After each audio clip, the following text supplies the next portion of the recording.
I genuinely don't really understand what I'm supposed to do against the Catalan. This is round 2 of the Frederick Showdown on June 21st. This is my first tournament I played. The day after I became an expert. My rating got over 2,000 USCF for the first time ever, and time control is game in 30 plus 5 seconds per move, so pretty quick games, relatively speaking. And I'm playing against Nick Thomas. He's the tournament director at Frederick, and I've played him a couple times before, and usually we get time scrambles, and he usually gets a bit lower on time than me. But he is a Class A player and pretty strong and has got pretty good positions against me.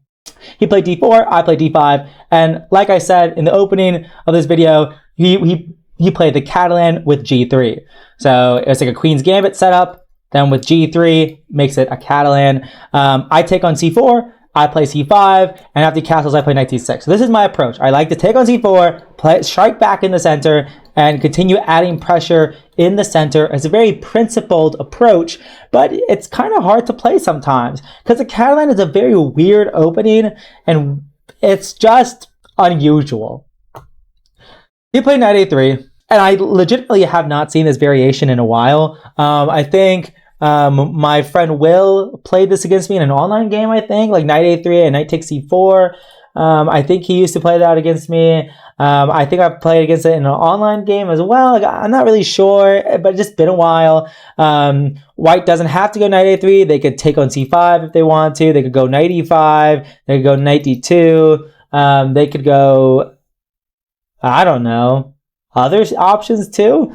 I think most likely Knight E5 and Knight D2 are the main alternatives. I think. And then take on a C5 is probably the main. Maybe not Knight D2 now because the pawn on D4. Not really sure, to be honest. Goes Knight A3 though. Actually, I think Knight D2 is fine because you can just take next, probably. But Knight A3, he takes on D4, and I take on D4, and then he takes on C4.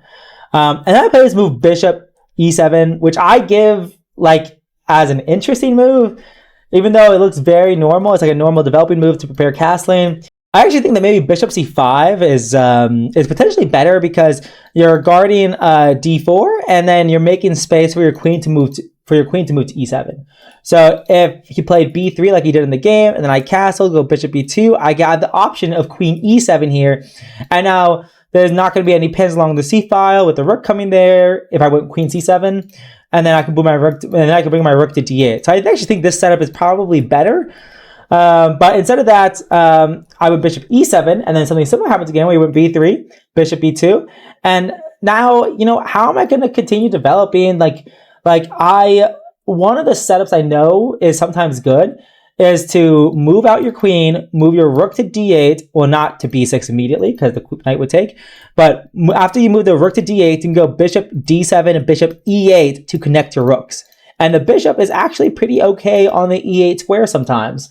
So that's kind of the setup I went for, where I move a queen to C7. He sets up an X-ray on my queen. So after I go rook D8, now he can play knight EC5. So he has one defender on the square, and I have two attackers. But my main attacker, my knight, is pinned by his rook. And so I went Bishop D7. I was not unhappy if he took on D7. Because then I can maybe double up on the D file, and then maybe go Queen B8 to get out of this pin if I want to. And he cannot take this D4 pawn very easily because my rook pins the pawn to the queen, so that I can get E5 in potentially and have a big black center, which seems pretty good. But he did not do that. He actually just played bishop takes D4. So he takes the pawn now while he can. And I can't deal with this knight on E5 because my knight is still pinned. And yeah, so I just go Bishop E8, setting up a counter pin. So he's pinning my knight to my queen. I'm pinning his bishop to his queen. So a lot of tension here. And he decides to now take on C6. I think what I should do is take back with the pawn. Take back with the pawn. And now the pawn is pinned. However, I'm not losing my bishop pair. In the game, what happened was that I took with the bishop, and then he just played knight E5. And this is a no engine recap until the very end. And right now he has 1, 2, 3 attackers, and I only have 1, 2 defenders. And it's not super easy to add a defender. So I think bishop takes c6 was a huge mistake. I should have allowed my pawns to be split. And even though, this is an isolated pawn, and this is an isolated pawn, my position is solid enough that this is probably okay. I can go knight d5 at some point, or I can try to go e5 here to take advantage of this pin if he doesn't get out of it. So I think black is probably fine. But instead, after he takes on c6, he with bishop, and now he puts pressure on the pawn. And I think my only move is to play knight d5, blocking his bishop's attack on my bishop. If I don't do that, like, what else am I going to do? My original idea when I played bishop takes c6 was to go queen a5, because if knight takes, pawn takes, and bishop takes, yes, I'm down a pawn, but I centralize my rook. I'm attacking a2. I still have the pin on d4. I'm attacking c6. For example, if you move your bishop back, I can like snap, and snoop and win a piece. So I thought I had compensation. And then I realized after I play, bishop takes c6, if I do play queen a5, well, now bishop takes, not knight takes, bishop takes. He trades light squared bishops because there's a fork at the end. A triple whammy here, attacking the bishop on e7, my rook, and my queen. So not a very happy camper time for me. So that's why I played bishop takes c6, but it was wrong. So I just played knight d5 to cover an attacker on c6. So now I have two defenders, and he only has two attackers, so I should be okay. And then he goes queen c2, getting out of the pin along the d file and adding pressure on the c file. So I put my rook there. So now my rook is x-raying his queen. And so he goes queen b2. So now he transfers his queen from d1, c2 to b2, and now is applying pressure along this diagonal. And I make a pretty bold move. Here. Firstly, I probably should just play bishop f6 here, contest this diagonal. I think that's what I need to do. I could maybe also consider bishop f8, which I do later in the game, but it's a little bit more suspicious. It's less active on f6 or on f8 than it would be on f6, but it's probably still fine. But I went queen a5 now with the idea of bishop a3. And if he takes my bishop on c6, I take back with the pawn. And here, I think this was a completely horrible losing idea. This was completely wrong. Because after I take on c6, he can just take the pawn on g7. And yes, I can win the rook. And, queen a1 is the only spot that doesn't get kicked around. For example, if you go after bishop a3, if you go queen d4, I can go c5. And if you go queen e5, I can go f6 here, attacking and defending. But this still doesn't look that good because you can take, and after it takes. If I take the rook, then there's a check, and now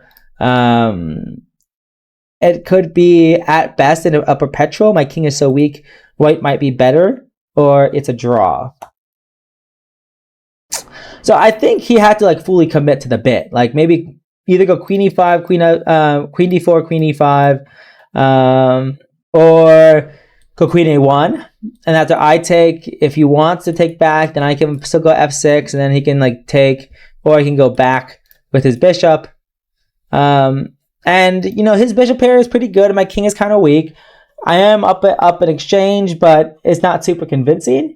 Looking at this visually now, maybe this isn't so good. I mean, he probably has to take this pawn. It's after takes. I'm just not so sure about this position. I mean, this pawn on e6 is hanging. I could play rook e8. And I mean, look at these two pawns and my two rooks both standing behind my pawns. These are not active rooks. They're not along the a file. Then he can maybe go rook d1 and try to go rook d7. I guess I could try to play super passively, play queen c7 to defend. And maybe this is waiting for black, but I during the game itself, I was getting a little bit scared. Nick and I were both getting low on time. I played f6 here. Oh, wait, no, this position didn't happen. So, because after I took back on c6, he actually just went rook cd1.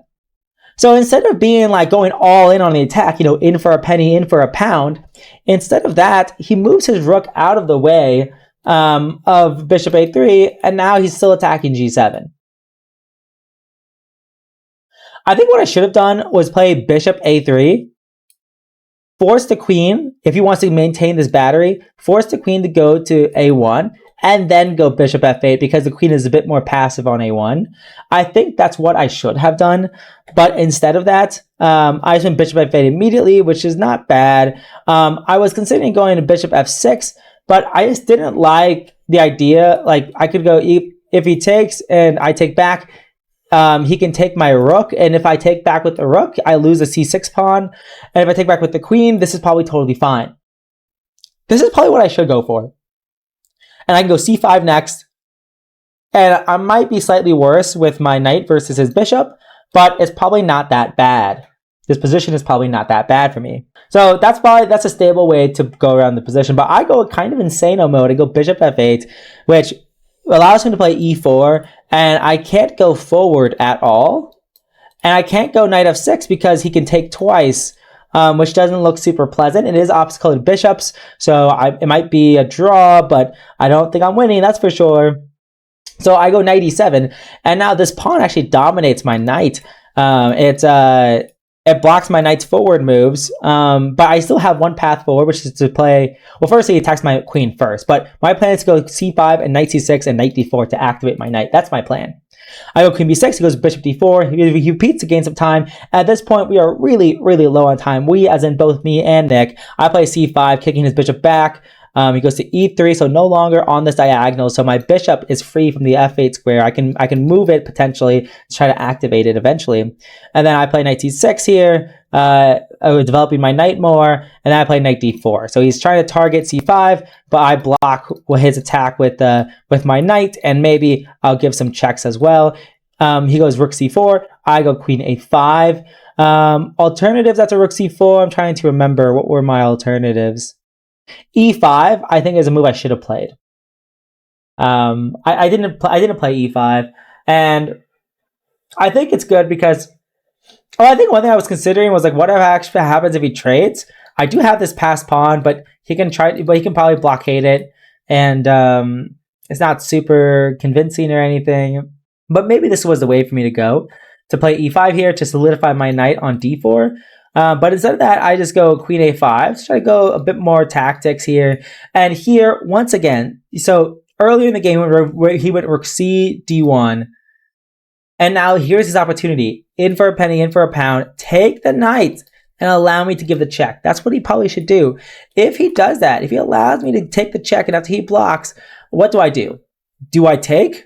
And after he takes, maybe he was afraid of bishop c5 stuff, but the thing is I can't because that's a check. He can take my rook with check. And if I take his rook, well now he's up a pawn and it's opposite colored bishops, and he probably cannot lose this game. It's very difficult to lose this game. My pawn's hanging. This is not pleasant at all. But instead of that, he, I don't want to say chickens out, but he does chicken out. He goes back with the rook.